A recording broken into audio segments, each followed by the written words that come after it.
She's April. And she's Molly.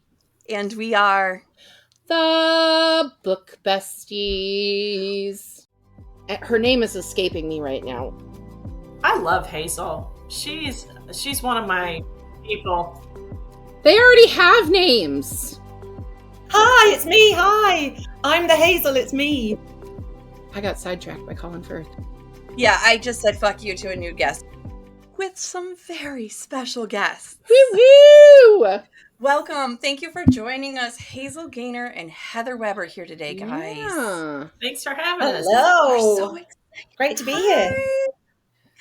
Joining us from all the way over on the other side of the ocean. We appreciate your time.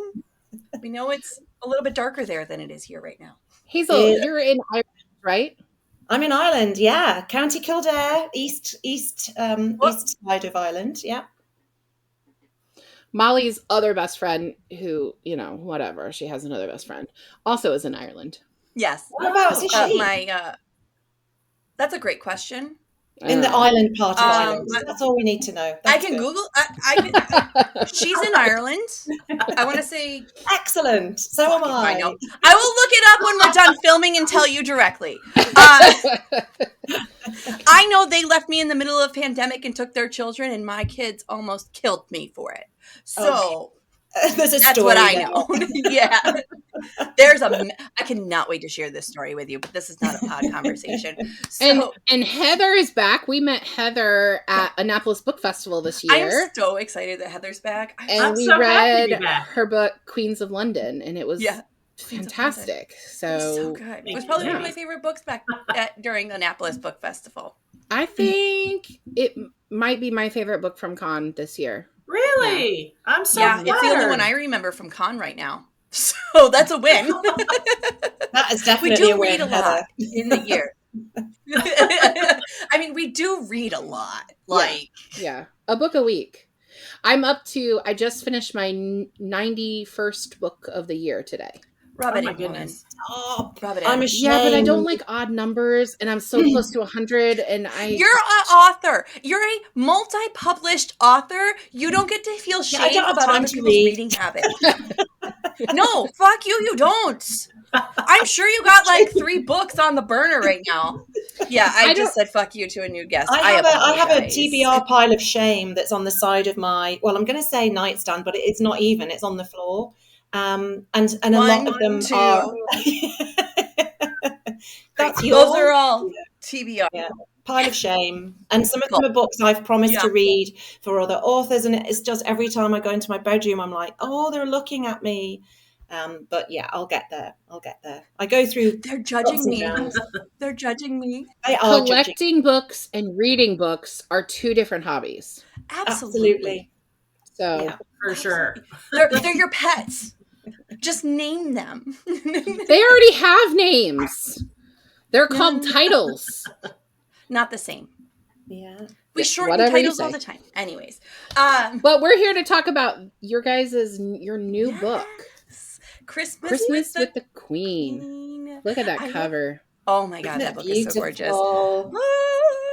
It is so gorgeous.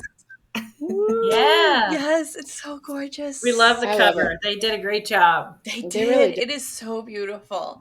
And so we got postcards in our copies. Yes. We got ARCs, and here's my postcard I got. Hers so cute. I collect postcards, so when this came, I got really super giddy because I was like, "Oh my gosh, it's another one for my collection!" I know, and then I got the one you sent me the one with the Queen's first broadcast, and she's like, "What?" I want that one too. Give that to me. Those are all the way from Sandringham Estate. They're from Sandringham Estate. Yeah. That's awesome. Yeah, that just makes them better. Yeah, I read. I don't know if Molly has a question about this. I probably should know, but I read the author's note where you all went and visited Sandringham. Yes, I do. Cool. I do have a question about it. That's pretty cool. So I would love to do my little author bio. Thank you. And then I gotcha. And now, you know what? This is even better. I don't remember who's doing the synopsis, so that'll be fun. Well, as long as it's not me or Heather, because that's the worst job to ever ask an author to do a synopsis of their own book. So over to you, ladies. No. I'm pretty sure that Heather said she would do it. No, we've got this. We got this. As she goes, it's the worst thing ever to ask an author to read their own synopsis. The first thing we do when we email an author is, we love to ask them to read their own synopsis. Oh no, you can read it. It's when you're asked to just cold pitch it. It's like, I can't even remember writing a book. Oh, yeah, no. Yeah. No. As I embarrassingly ask every author I ever meet to just give their own synopsis. Yeah, we can do it. We're great. I it, and I think we should keep doing it. Okay. Heather Gaynor and Heather Webb co-write. Nope. Try again. What? Hazel Gaynor. Hazel Gaynor. God damn it! And Heather Webb. Hi, it's me. Hi. I'm the Hazel. It's me. I'm reading it. You'll have to excuse Molly. You can't take her anywhere. No, I am ADHD, dyslexic. It is a mess here, but it's fun. It's fun. It's sometimes fun. Bite me. That's how you know we're besties, that I just yell at her. Hazel Gaynor. There we go. And Heather Webb co-write. The USA Today, an international bestseller, Last Christmas in Paris won the 2018 Women's Fiction Writers Association Star Award. Meet Me in Monaco was shortlisted for the 2020 Romance Novelists Association Historical Novel Award, and 3 Words for Goodbye were selected by Prima Magazine as the best novel of 2021. Christmas with the Queen is their 4th collaboration. Between them both, they have written over a dozen solo novels as well. That's awesome. No big deal. No big deal. We're a little busy. just a smidge. Just a smidge. When these titles look so amazing, by the way. Mm-hmm. Like I could fill seasons with them. So, ladies, would you mind a synopsis of the book? Sure. Do you want me to do it, Hazel? Or you want to go for it? What? No, you go for it. Okay. Hazel's like, nah. So Christmas with the Queen is our 4th book, and it is set during the early reign of Queen Elizabeth, over 5 Christmases when she's first learning how to become a monarch and stepping into her deceased father's shoes. And in her orbit are 2 main characters, Jack Devereaux from New Orleans, who is a former Navy boy, and Olive Carter, who is an aspiring BBC journalist, and they cross paths. They have a shared history. They haven't seen each other in years. They cross paths over these 5 Christmases in the kitchens, where Jack is learning and becoming a part of the royal chef contingency there at the estate, and sparks fly. And there's a secret. There's always got to be a secret. And to stir things up. And so here you have it. You've got lots of lovely royal pieces, and you've got some people who work for them in their orbits. You get a lot of different angles of what's going on with the royal family at Christmas. It's so wonderful. I'm such a Royals fan. Like, mm-hmm. I don't know. I mean, our country worked really hard to boot the crown out, but I still love it. So I loved seeing Elizabeth as a young queen, it softened her, if that makes sense. Well, I mean, she's been old my entire life. Well, was old my entire life. So to see her young and in a different context than the crown, mm-hmm. like I feel like she was much more, relaxed and personal. Yes. That's what we were really interested to write about, that this younger version of, like, the same, she's been old our whole lives, and you sort of have this image of what the Queen is and who she is, and we just thought it was really interesting to write her really as a young woman. She's 26 years old mm-hmm. when she inherits the crown unexpectedly because of going back to Edward and Wallace, and then Elizabeth's father becomes mm-hmm. the king, he dies, she becomes queen very young, just married, has 2 young children, and that's a very different person to this kind of very regal elderly woman that we all know as the Queen. So a lot of what we wrote was really, I guess, stepping into her head as a young beautiful young woman, in love with her husband and kind of then overwhelmed. But so it was really nice to write her, sort of a different, you meet a very different Elizabeth, as well as the Queen Elizabeth. It softened her in a way I've never seen her before when it comes to like picturing her as a person, right? Yeah. The Crown makes her this hard-edged woman. The images in the stories we always get in the news and press, was a stern woman. She was a woman of structure. She, and we only got glimpses of her being granny when the kids would misbehave or the dogs were being silly or her horses were doing something. And she'd give us a little quick smile, but then she'd turn it back off. Yeah. And so this book is such a beautiful way to honor who she was back then. If that makes sense. Thank you. Thank you. And I also think Olive is right on the money for what people would have actually wanted to know about her. Because first of all, we have our first queen in a long time, right? We've gone through many kings now, and now we have another queen. And she is a young woman and a young mother. And the media in this country, in the States, they put, comparatively, we'll use Jackie Kennedy, okay? Yeah. Because they're about, similar age. And what did everyone in the media talk about when it came to her? Her fashion, her hair, those kind of things. What she smells like. Her as a mom and things like that. And that's not the way that the British media wanted to portray. What is she making for Jack for dinner every night? But Olive is like, no, she's a young woman. She's a young modern woman. Like, we need to get that side of her. Yeah.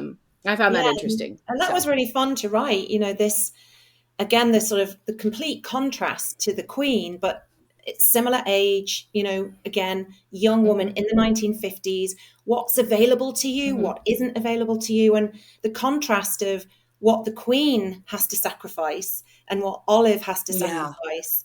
And there's really nothing in common between them, but we wanted to show ways that there were lots of things in common. And it's interesting, isn't it, to see Olive sort of talking about the Queen in a very different way to the male people at the BBC that would have always covered Christmas with the royal family. So she was great fun to write and was a great way in to those intimate scenes with the Queen where you do see that softer side of her. So we loved Olive. She was great fun to write. Yeah. She is. So my first question is, Christmas with the Queen is your fourth novel together. Yeah. Wow. Just wow, guys. Wow. We love to hear how writing teams can be and your process from going blank page to finished book. And I also want to know how you guys were paired, like how you started working how did this come to be? How did this magic happen? Because writing teams, like we've met Liv Constantine, they're sisters, right? Yeah. And other teams are romance writers that have met. So we'd love to hear how this came to be. Sure. Why don't I take the what our process is, and Hazel, you can talk about how we met. So basically we do each take a character to start with. We work on a synopsis together and a pitch and work through an idea together. And then we both do take a character and go back and forth for our first draft. And then after that, we both really form the characters together and shape everything that happens. So there's no page that hasn't been completely marked up by both of us. I love that. So it's truly collaborative. And that, that takes practice. I mean, I think our first book, we edited each other less. And you can see as we've, gotten more used to working together that now we're like, I completely trust her and she trusts me. And we work on this stuff together because we want to make it really strong, So, we just work with Google Docs, the Google documents where both people can be working on the document at the same time. And every time she makes changes, there's a way that tracks it, just like in Microsoft Word. And then I get emails when she leaves comment bubbles, it goes to my email. So there's a lot of, just ways to mark on the document that we're working on it. And when we hit a snafu, we get on the phone and we just figure out, okay, something's not working with this piece Yeah. of the story, and then we hash it out, and then we try it, and then it fails, and then we get back on the phone, and then we figure it out. And so so we're both, you know, really flexible, and sort of we just work really well together. I think we both want the best book possible, so you know, we don't tend to become a stickler over something specific, you know. Yeah. So you don't get really like, no, this idea has to stay. Nah. I mean, if Hazel's not feeling it, then we work out why not and figure out what the best avenue forward is. That's amazing. And do you all ever get together and write, or are you really in two separate countries working on this now? Yeah, and always. Yeah. So together on once. an island and, I think we've been together once, right, Hazel? When we were in, we went to Monaco and to Nice and to Grasse, and we had edits due. So we were researching and doing edits at the same time. And so, yeah, we did do a bit of work together, but that is literally the only time ever. That's so interesting. The fact that it's so cohesive and you're not like, you know, together the whole time. That's incredible. And you know, it's funny, like even listening to Heather describe that, and we never actually sat down and had a conversation and said, right, how is this going to work? Like, who's going to do what? I mean, our first novel, Last Christmas in Paris, was written in the form of letters. So I think that just naturally helped us get into this partnership, because we were literally writing a letter to each other through the character that we led with in that book. Yeah. But when it came to copy edits, there was never a question about, oh, you just copy edit your character and I'll copy edit mine. There was just a complete understanding that this was a dual collaboration completely on every page. Yeah. And it just seems I can't imagine doing it any other way, but obviously other people do. They do, so and it's always surprising. Yeah. It's a natural partnership is what it's sounding like. Totally. It sounds like you guys just naturally blend together really well, and you both just know where your roles are, and so you just get into it and start working. I mean, that's how we've been working for so long. We both have our strengths, you know? So how did you guys meet? That's the big question I get. How did you guys hook up? Well, yeah, it was a dark and stormy night, and you know. And Heather's horse got off the road. It was a bit less romantic. It was so we have the same literary agent, and when Heather and I were due to launch our debut novels at the same time, and we had the same agent, and she thought that we may be able to lend some support to each other, and it's just good to have that network, isn't it? So she hooked us up on email and said, Hazel, Heather, off you go. And so we did just kind of support each other through that debut novel year. And then Heather had a great idea to write a novel set around the end of the First World War, so the armistice in 1918, and she invited 9 authors to collaborate, which she has said she'll never do again, but it was fun at the time. And I was one of those authors. And we did that book. I met Heather on book tour in the States, and that was the first time we'd met in person, and literally just, you know, couldn't have hit it off any more than we already had virtually. And then we thought, well, we have all this research from the First World War, but we only wrote about the very end. So how about we try and work together and, you know, use that research in a book about the war in a different way? And literally that is how it started. And it was like a frenzied exchange on Facebook. We pitched the idea to our agent. She loved it. We were like, and she was like, are you sure? Because this could go really badly wrong. And we were like, no, we're sure it's good. It's going to be good. So, and here we are. I thought you were going to say, like, she put you in a Hunger Games style situation. Yeah, exactly. She wrote out, right, shot to 9 and you're the only one left.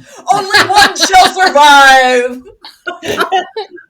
So it's like its own little love story, which, you know, and we never said at the time. You just had to fight for your spot. It's cool. That's it. We didn't know if we were doing one book together or 20 books together. And we've just, each time we've said, if we're both still feeling it and life gets, you know, in our corner and comes up with another good idea that we're both happy with, and we'll crack on and do another. So yeah, it's just been really great fun. Yeah. Well, we have a few fans that have commented on some of our social media who have said that Last Christmas in Paris, right? Yes. Yeah, that Last Christmas in Paris was one of their favorites. So quite a few actually of our social media fans. So they were really excited that we were having the two of you on. And I was like, you have to read this one. It's so good. So yeah. And I actually said this before we logged in, but I can't keep this on the shelf at my library. Yay. So it is definitely popular. Yeah, you guys are popping off. Yay! we say that like they're new to this. Like they've been doing this forever. Yeah, I know. It's only their fourth novel together, and they've got like a catalog of almost 20 books together. It's fucking fine. Every book it's a new project, and it's a new story, and you don't know how readers are going to receive it or how publishing industry is going to receive it. So it's always kind of, you never know. You're kind of holding your breath, hoping that people are enjoying it. That's what we do as writers anyways, is just hold our breath and hope somebody likes what we're putting out there. 100%. You know? I don't write. Molly's the writer. I'm just the reader. Molly is the I want to be a writer, but get halfway through. Another perfect partnership.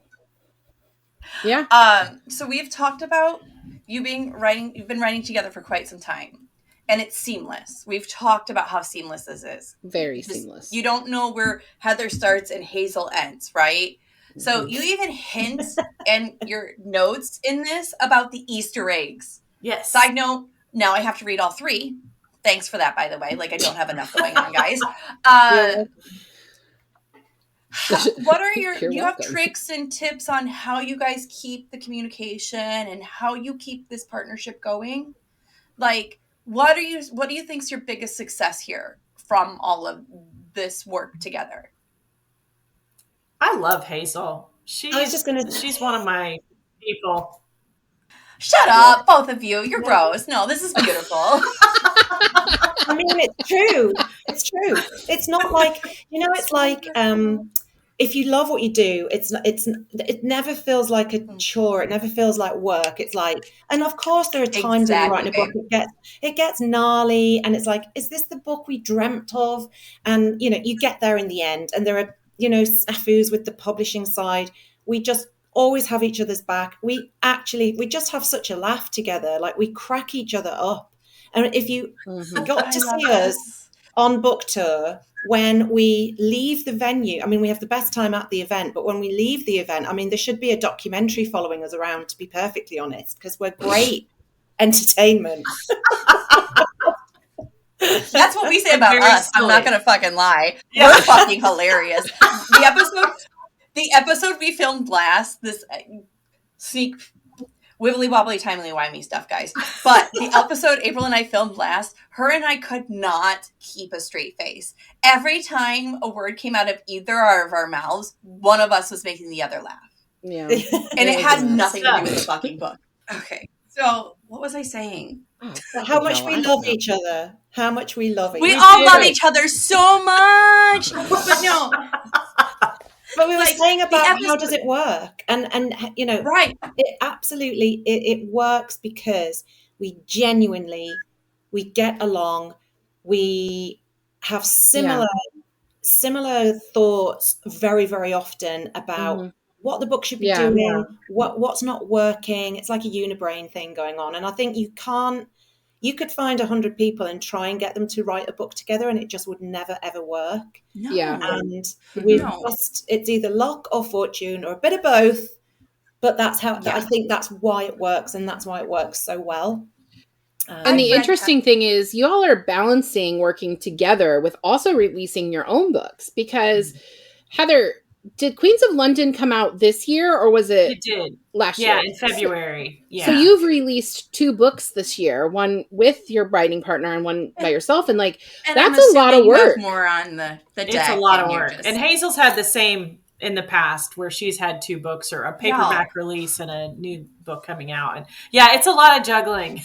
It is. Sure. Well, I mean, no offense, Hazel, I haven't read you solo yet, but I will, because after this, being the operative word. Yet is being the operative word, because I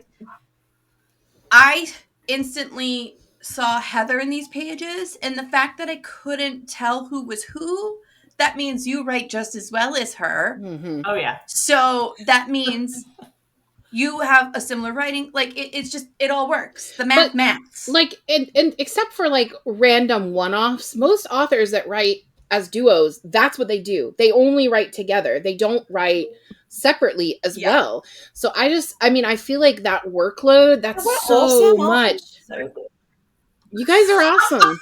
100%. This feels like a love fest. It really does. We'll always stroke you know. And here's the thing. If you listen to the pod, we don't stroke everyone's ego. We don't. Yeah.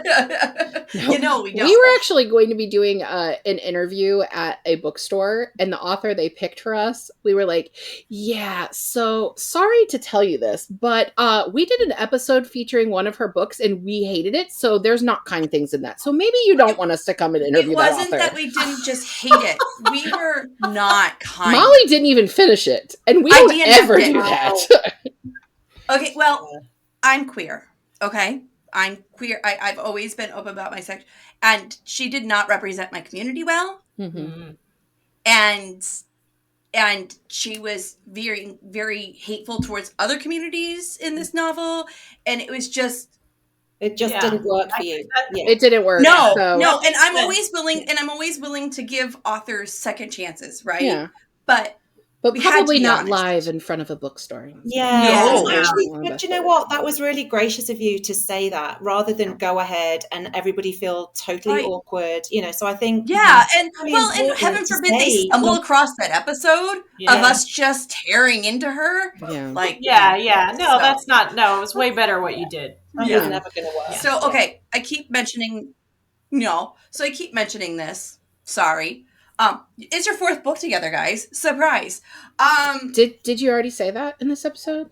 Yes, I've mentioned it several times that this is their fourth novel together. But this is the only one set during the Christmas season. Did that come second? That's that's the only, but only the second that is set during the Christmas season. Is that not what I just said? You said it was the only.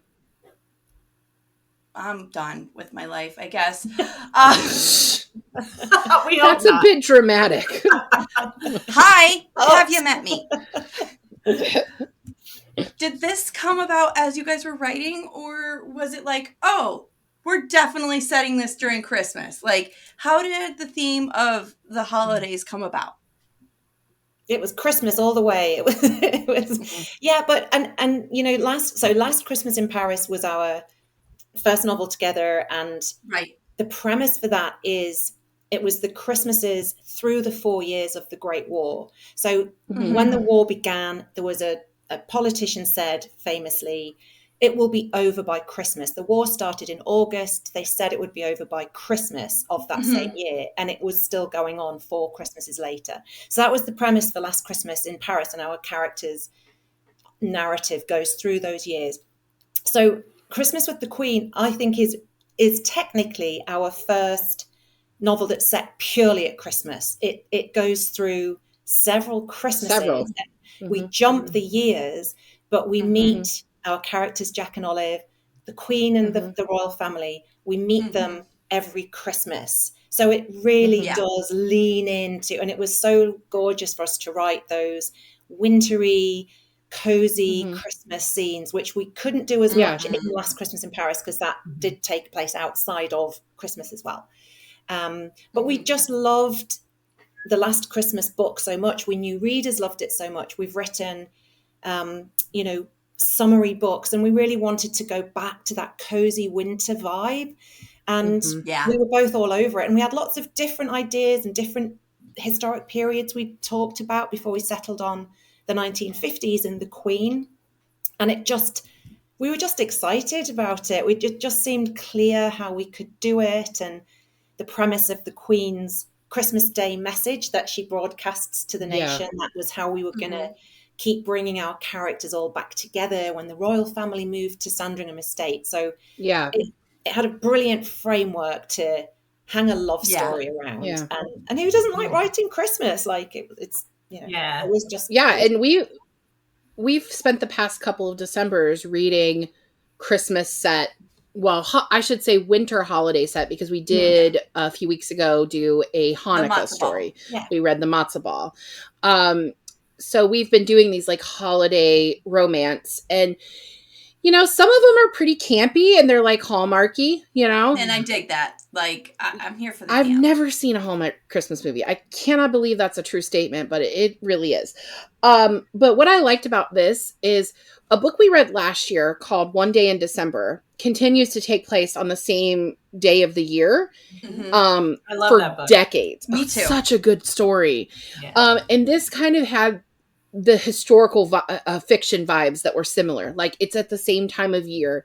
You know that they're going to meet up. There's that yearning, that longing. We know it's going to happen. That's where the Harry Met Sally shit came from for me. Yeah. That's exactly where, like, oh, it's that time of year again. That means we have to run into each other. And then I also felt like there were vibes like Love Actually. Like, that's such a great movie for this time of year. And like, it really is that if you can't say it at Christmas, when can you? You know what I mean? It's that moment. Yeah. That's exactly the Christmas vibe. That's the whole point of all the Hallmark movies. And to pair it with the iconic Christmas, you know, speech, you know, because I mean, this is something deep in history. Like, she talks about having to replace her father doing this and like what that was like, because, you know, the King's Speech, right? So we've all probably seen that. I mean, if Colin Firth's in it, your girl is there. Yeah. That man, he can get it. He can get it at any age. But yeah, I got sidetracked by Colin Firth. There's not many people can say that. But you know, the King's Speech, we get this story of how the king had a speech disability, right? And how scary that was. Well, now you've got the first woman to be leading the crown in a long time. And you know, what is that going to be like? The 1950s, women. Like, there's a powerful statement here, you know? You have some strong women in this. And that's the same thing that I liked about Heather's book that we read earlier this year, Queens of London. Those are strong women. I love a book with strong women in it of any genre. I just want a strong woman. Yeah.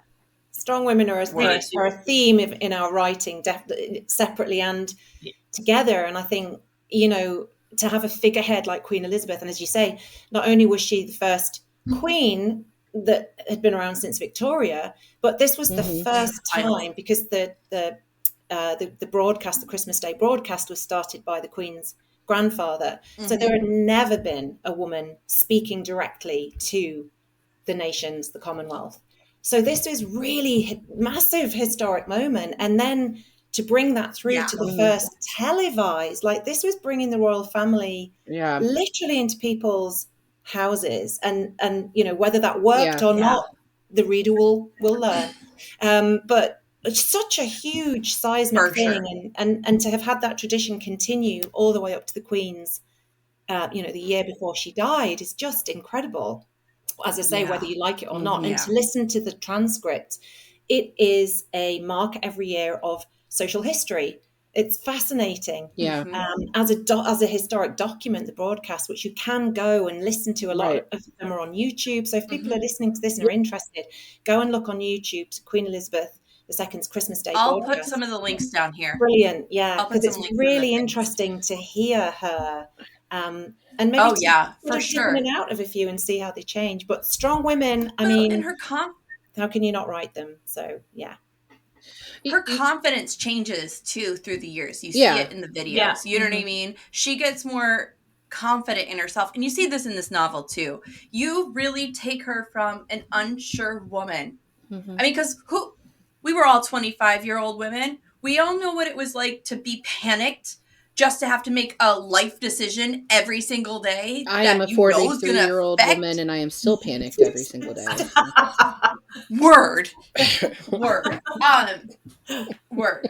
So relatable, yeah, still relatable.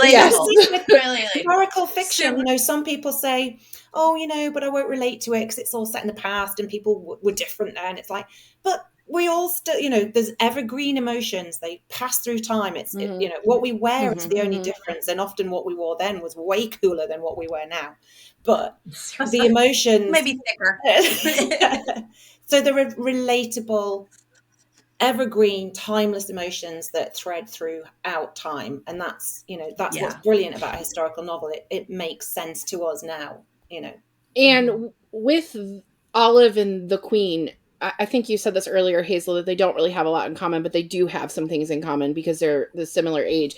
You look at the differentiation between wealth, right? You have the literal queen. So, of course, she grew up without want, right? And then you have Olive, who economically is nowhere near where the queen is. And yet they have the same struggles of just being a woman. Trying to survive. Being out there in a world of men. Olive is in a world of men at the BBC. The Queen is in a world of men at, you know, literally everything because she's the Queen and none of the government is women. So you get the vibes that, like, kind of doesn't matter where you are in your life. This is a common thread for women. Yes. Absolutely. Yes. Yeah. I'm going to bounce back to my questions about you guys. How dare you? I know, the audacity of me. We'll get back to the questions about the book. So in the author's note, you guys talk about a trip that you guys took together to help write this. We would love to hear about this if you're willing to share about your little journey of exploration. Sure, yeah. Well, you know, one of the very big perks of writing historical fiction is if you are able to get to a location, you try to, because there's just so much that you can't get from a book or that you can't get from online even, right. No matter how much we try. It's not the same as being in a location. So I had actually reached out to Hazel and said, I'd really like to go to Sandringham. What do you think? And she said, let's do it. So we looked at our schedules and we actually just kind of got under the radar. It was the last week that they were open before they closed for the season. This was last fall and late last fall in October. And so we took a train from London. They were on strike. We had to juggle that, move that around, almost missed it. But we did get there and took a bus out to the estate. And, the whole area is this beautiful, hilly, little villages here and there. There's farms, there's vineyards. So we pulled in and took a tour of the house, and right away we were blown away that it was nothing like Buckingham Palace. Yeah. It was the polar opposite. It was very cozy, very cozy. It looked lived in. It was beautiful, of course, and well decorated, but it looked like they had just gotten up from a puzzle at the table. And there was a stack of books there and in one of the rooms. And then, there's a library. So we walked all through and asked a million questions, annoyed the heck out of one of the docents who we finally confessed that we were writing a book. And then he's like, oh, okay, well, no wonder. Because we just kept, well, what about this? And when was the kitchen renovated? And how big was it? Was it on the eastern part of the building? The guy was like, who is asking whether the kitchen was on the eastern part of the building or not? But we needed to know because Jack is a chef. So right. Yeah. Well, and as a writer, my first instinct is to go dive headfirst into research, right? It's the easiest part for me. It's the passive part. You're like absorbing it. And that's exactly what those trips are like too. And I lose myself in it, Yeah. So I'm sure, you could lose yourself at that place. Just putting yourself in the mindset of not just the Queen, but Olive and him, and all of them just being there together at this place. Like, I get it. So since we're on the research part, how do you guys break the research up? Do you divide and conquer? Is it a free for all? Like, how do we? It's like a free for all, isn't it, Hazel? I feel like we're. So this is one of those things that is magical. Tell me about it. I don't know how it works, but it works. We real? We don't even talk about like, oh, I should cover this topic and you should cover that topic. We just kind of love this. It just happens. Yeah, And we just screw you guys in your perfect marriage. Yeah. Screw you guys. And it's so, do you know what though? It's so like casual in a way, but so I guess although we're writing together, you know, the day job, you're on your own at your desk. So I need research books on my desk. Heather needs research books on her desk. The fact that we both went online and ordered the same research books will not surprise you at all. You know, awesome. I love that though. I love that. Each other, and then we would find this gem, or you know, we'd find something about cooking in the royal kitchens, or we'd find something else about a royal tour that Elizabeth and Philip went on that was going to be part of the book, and we're like, oh my god, I found this. Be like, yeah, I got it. I ordered it yesterday. You know, it was so funny. And I guess that again, you know, we were just in the same headspace. You know, we just wanted to find it's a special relationship. It's pretty. Well, if you guys ever need a personal research librarian, hit up Pearl. We need you, April. That is my job.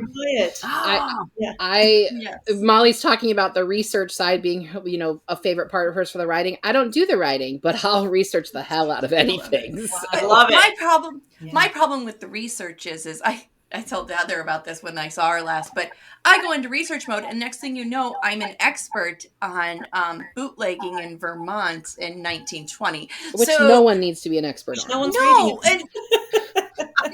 But here's the problem. Then I forget what I'm writing about. Yeah. Like, I'm just focused on the fact that how did this happen, and why are this happening, and who's in charge, and why didn't nobody catch this? Because it was Vermont, and it was so close to the border, and people should have known. Yeah, see what I mean? Well, you know, the problem we have, you know, you get asked this, I'm sure. It's like, you know, how do you do the research? And, you know, how do you find out what you need to know? And we always end up with way too much information. Doom scroll. It's kind of pulling back. It's like, okay, well, maybe everybody doesn't need to know every bowl of soup that the Queen ate at Christmas, you know, so you just have to pull it back and like blast that nonsense out at, you know, in the pub to your friends. But it's not nonsense. You would kill at Jeopardy.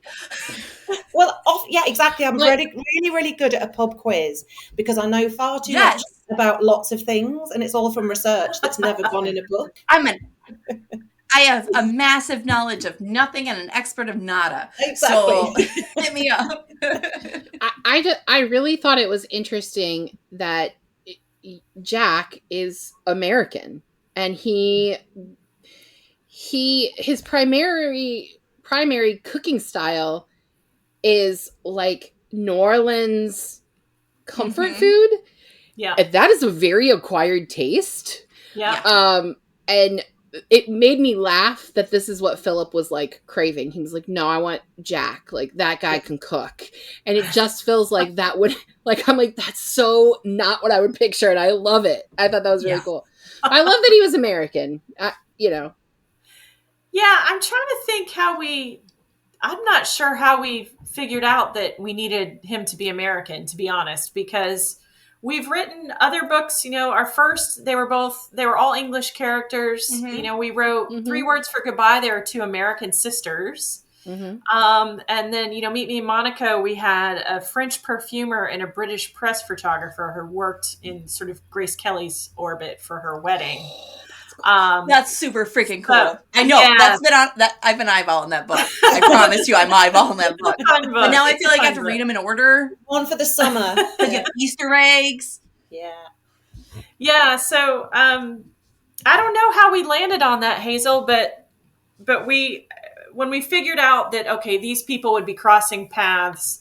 If they were doing these particular jobs, then we sort of figured out who the characters would be from there. And I was talking to Hazel. I think we had a conversation somewhere along the line about wouldn't it be cool and interesting if instead of having 2 British characters. So Queen Elizabeth is, while she is a good center of this, she's not our main voice in this novel.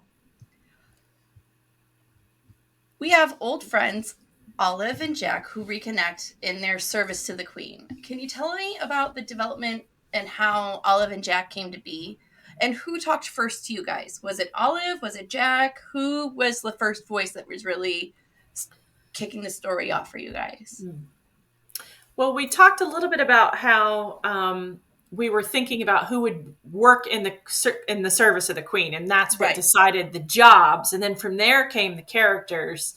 And then Hazel talked a little bit about an American and a Brit together. In terms of their specific jobs and the way they were developed too, I've always wanted to write a New Orleans chef. It's been on my list.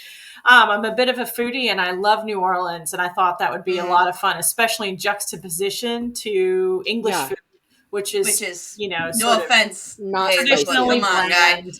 Yeah, come on, and all guy. that. It's not these days at all, but that's right. Curry powder these days. Yeah. So that was part of the impetus for that, and then we wanted Olive to have a reason to be helping the Queen, and so it made sense to put her in the role of the BBC reporter, or aspiring. But in terms of developing them together, it's funny, as we started writing their story out, we didn't realize we were going to flash back. And we started with an enemies to lovers kind of thing. Ooh. And it just wasn't working because Jack had already lost, it's not a spoiler. It happens in the first chapter, but he's a widower. And so to make him super angry towards Olive on top of that, it just wasn't working. And we had a lot of chapters, pieces that we ended up cutting out. We're like, maybe they were friends and they knew each other. And then we settled on, well, if he's an ex-Navy boy, then it would make sense, first of all, how he ended up in London to begin with. And second of all, let's not get into the war. How about we open their past on Victory Day? Yeah. When the war ends, because it's again, for a Christmas novel, we're not looking for, death and destruction necessarily. No, you got plenty of heartbreak in there for a Christmas novel, I promise. Yeah, we mixed a little bit of that. We like a little bit of that bittersweet element to balance a little bit, woman. Come on, the sweetness too. So, it's a beautiful story. It's great, and a lot of people don't realize that the fog that hit London, that people really did die. That's how clouded it was. Yeah, it was horrendous. It caused thousands of deaths and settled over London for about a week, and this toxic, so all the fumes from the factories couldn't get out of the cloud cover. So, and anybody who saw The Crown would have probably remembered the episode about the fog. It's really a powerful episode. And it was literally, couldn't see your hand in front of your face. So it was a very authentic, historic, dramatic moment for us to start this story. And it leads to our way into getting to meet Jack and what's happened with him.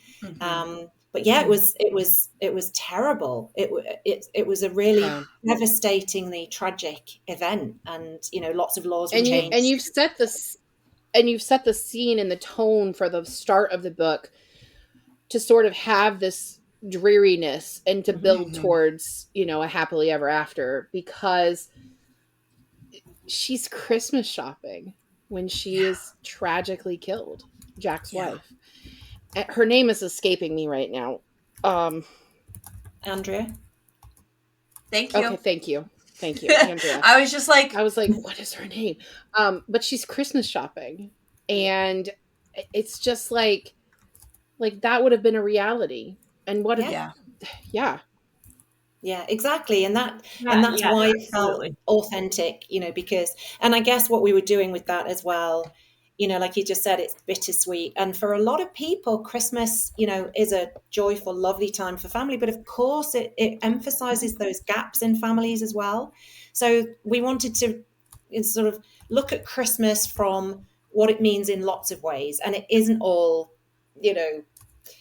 caroling and mulled wine and gifts under the tree. There's real emotion. Emotions are heightened. It's like with war. We've written about war because emotions are heightened. Emotions are heightened at Christmas time over the holidays, and that Queen having just lost her father, Jack then loses his wife, and it is authentic. And that tragic event of the fog did leave a lot of empty chairs around tables that Christmas. So we wanted to talk about that, and obviously then we follow them through to a happier conclusion. You guys go from dark to light, but you're really leaving. This is not a surprise because this is history, guys. I'm not spoiling the book, but the book ends right before World War II. We are just. Am I doing that history right? We're actually, the book opens. No, this is after World War II. I'm mixing up my war timelines. I apologize. No worries.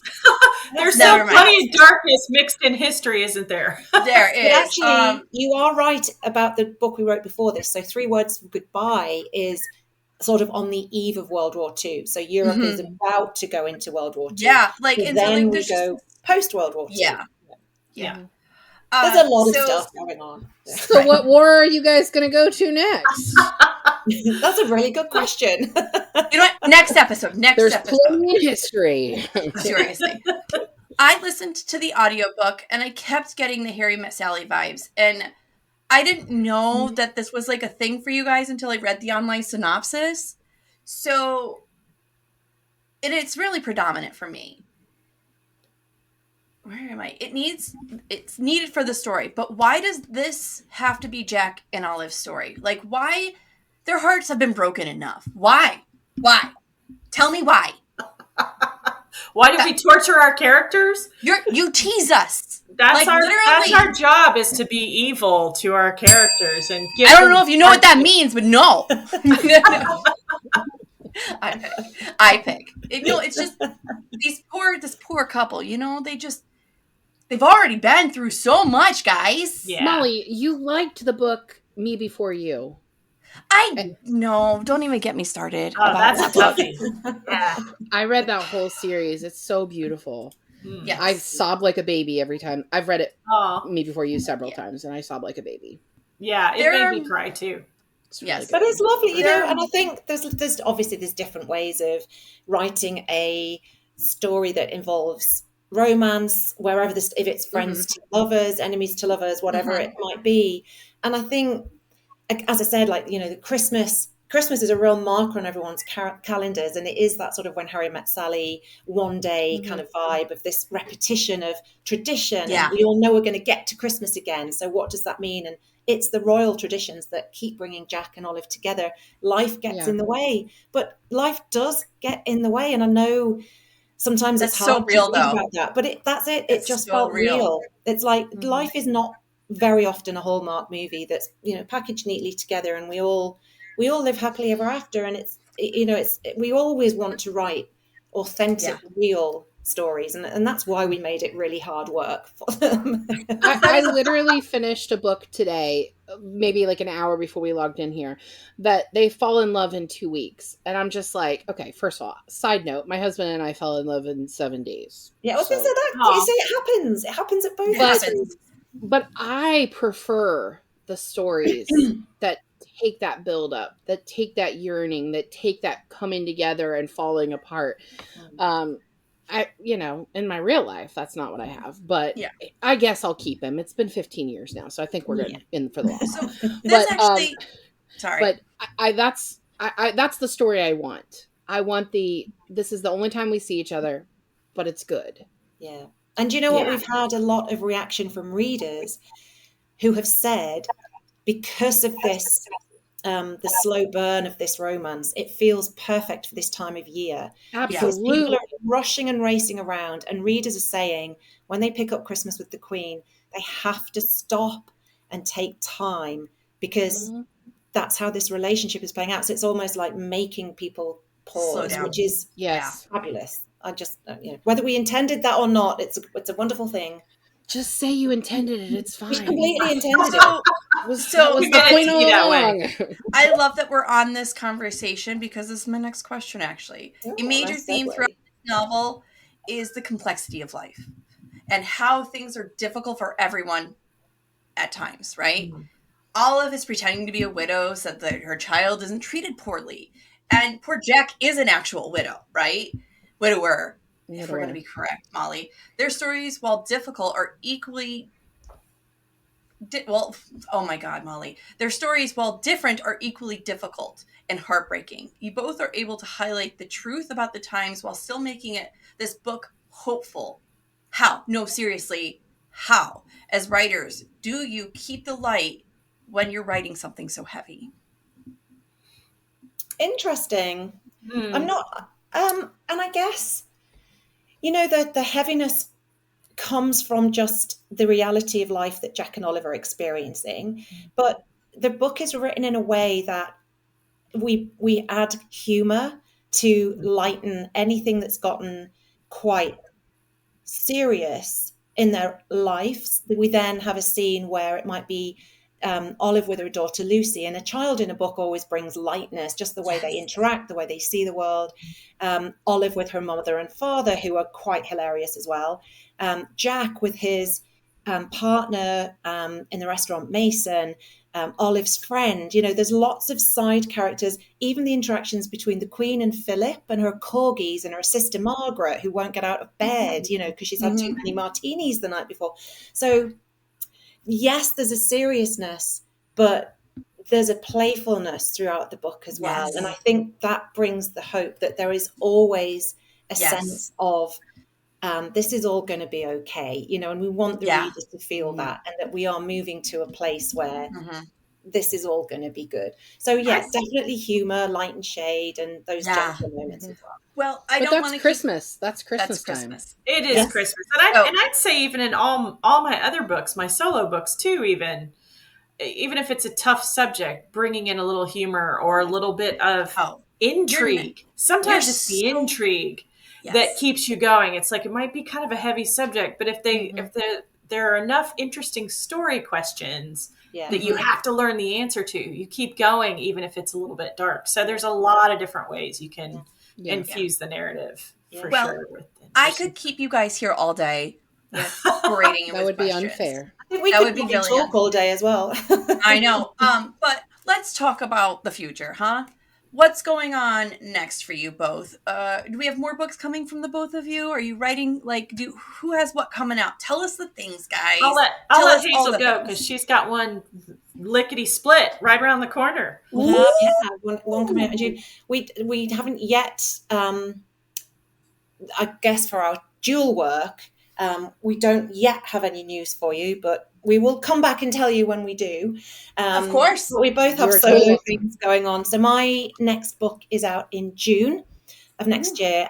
It's called Before Dorothy, and it is my imagined life story of Dorothy's Auntie Em from The Wizard of Oz, which, given all the Wicked excitement at the minute, is extremely exciting. Yeah, so it's set in Kansas during the Dust Bowl years of the 1930s.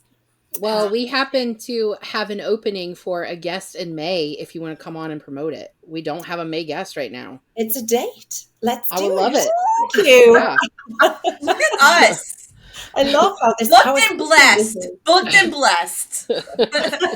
Thank you. And Heather has an amazing book coming out in 2026. Is that right, Heather? What? Yes. Tell us the things. Thank you for that segue, Hazel. Yeah, it's right now we're working on the title. I have a title I love, but we're testing a few to see. But it is about the curse of the Hope Diamond, the last woman who owned it, and the beginnings of women working at the Smithsonian Museum, and it's 1919 DC. And